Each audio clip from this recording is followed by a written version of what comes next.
on se rend de plus en plus compte que plusieurs personnes ou des sportifs de haut niveau qui se font duper pendant les phases de négociation précontractuelle ou bien pendant qu'ils négocient même le contrat. D'une part par les agents, d'autre part par ces intermédiaires qui négocient les contrats. Donc, dans cette vidéo, je vais parler des négociations et la responsabilité précontractuelle.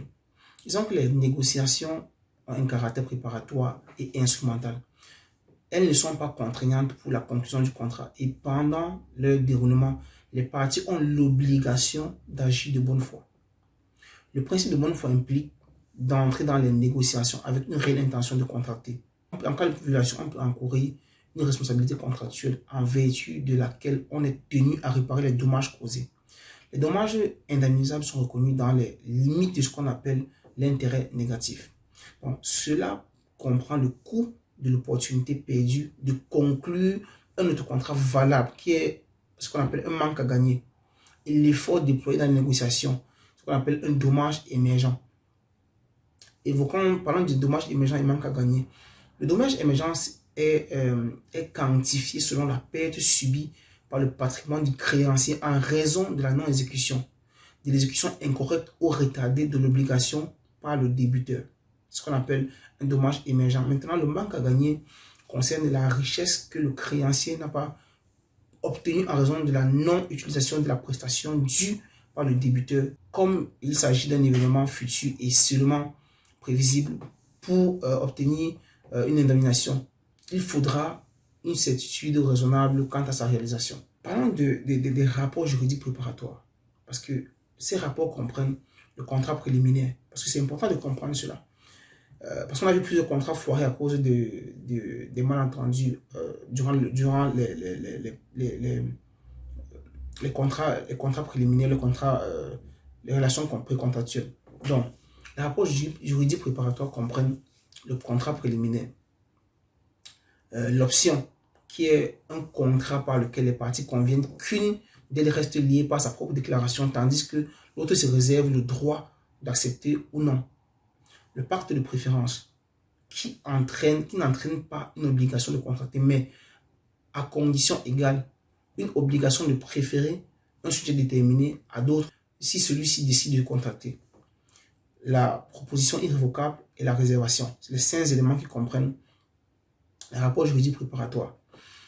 Parlons maintenant du contrat préliminaire. C'est le contrat par lequel les parties s'engagent l'une envers l'autre à conclure un contrat futur dont elles déterminent le contenu essentiel. Disons que le transfert de propriété n'aura lieu que lorsque les parties concluront le contrat définitif. Et le Code civil en prescrit la forme, à savoir celle du contrat définitif. Le Code civil aussi prévoit la possibilité qu'une des parties ne respecte pas le compromis et donc l'autre partie puisse recourir au juge pour l'exécution forcée de l'obligation. Donc le jugement correspondant produira des effets du contrat non conclu. Disons que il y a ce qu'on appelle le brouillon du contrat ou encore la lettre d'intention, qui est le document par lequel les deux parties conviennent de certains éléments du futur contrat, mais pas encore des points essentiels du contrat. Donc, si un accord ultérieur n'est pas trouvé sur les points manquants, il devra être considéré qu'il s'agit d'un contrat avec un objet indéterminé ou indéterminable. Et le contrat sera donc nul. Parlons maintenant des limites de l'autonomie contractuelle. Disons qu'une limitation typique de liberté contractuelle est l'obligation légale de contracter imposée aux entreprises qui opèrent en situation de monopole légal.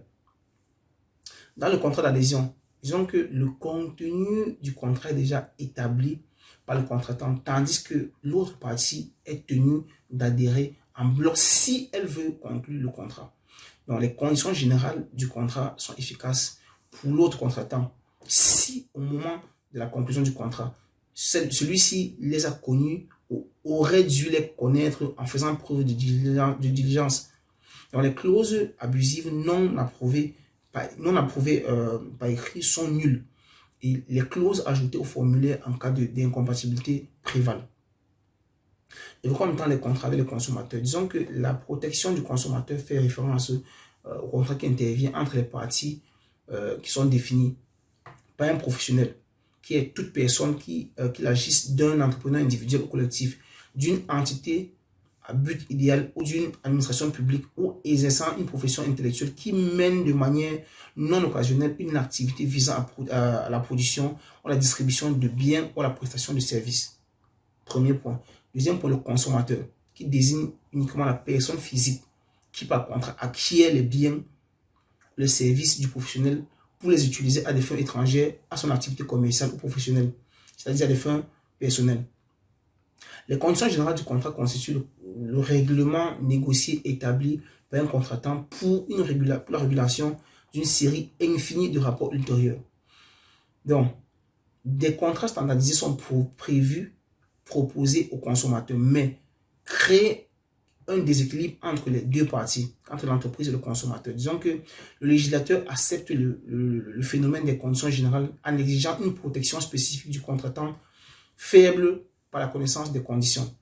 Dans le contrat conclu entre un consommateur et un professionnel, il y a ce qu'on appelle les clauses abusives qui sont considérées, qui, malgré la bonne foi, entraînent un déséquilibre significatif des droits et des obligations qui découlent du contrat. Parlons des clauses abusives. Ce sont les clauses contractuelles qui entraînent un déséquilibre significatif des droits et des obligations réciproques. Et ces clauses sont présumées abusives jusqu'à preuve de contraire sur les clauses qui excluent ou limitent la responsabilité, prévoient l'aliénation d'un droit. Quand on parle d'exclure ou limiter la responsabilité, exclure ou limiter la responsabilité du professionnel en cas de décès ou de dommages corporels du consommateur qui résulte d'un acte ou une omission du professionnel. Et exclure ou limiter les actions ou droits du consommateur à l'égard du professionnel ou d'une autre partie en cas de non-exécution totale ou partielle ou d'exécution inexacte du professionnel. Prévoir l'extension de l'adhésion du consommateur à des clauses qu'il n'a pas eu la possibilité de connaître avant la conclusion du contrat. Évoquons maintenant l'inefficacité pour finir. Il faut dire que l'inefficacité peut être relative ou partielle. L'inefficacité est relative dans le sens où elle ne s'applique qu'au bénéfice du consommateur et peut être relevée d'office par le juge. Et partielle lorsqu'elle n'affecte pas l'intégralité du contrat, mais seulement la clause individuelle du contrat.